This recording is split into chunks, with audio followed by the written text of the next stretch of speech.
ফিলিস্তিনি এবং ইসরায়েলের যে বর্তমান সময়ের যে আপনারা জানেন যে যুদ্ধটা তাদের ভিতরে চলতেছে, ইসরায়েল যে যুদ্ধটা চালাচ্ছে ফিলিস্তিনির বিপরীতে, এটা নিয়ে আজকে আমাদের বাংলাদেশে যারা লং মার্চ করতেছে তাদেরকে সর্বপ্রথম সালাম জানাই এবং রেসপেক্ট আমার পক্ষ থেকে। এটার কারণ কি?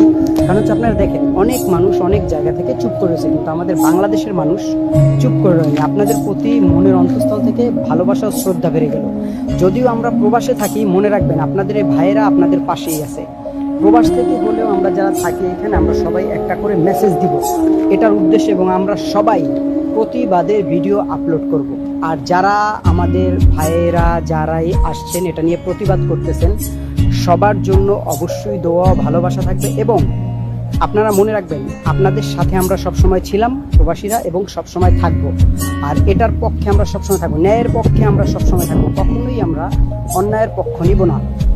যারা বিভিন্ন জায়গা থেকে, গ্রাম থেকে, বিভিন্ন জায়গা থেকে আসছেন তাদের জন্য তো অবশ্যই তো শ্রদ্ধা ও ভালোবাসা থাকবে। এবং আমি আপনাদেরকে একটা কথাই বলতে চাই যে আমরা কখনো, সেটা হোক ধর্মীয় কিংবা বেধর্মীয়, আমরা কখনো অন্যায়কে মেনে নিব না। আমরা এটাকে প্রতিবাদ করার চেষ্টা করব।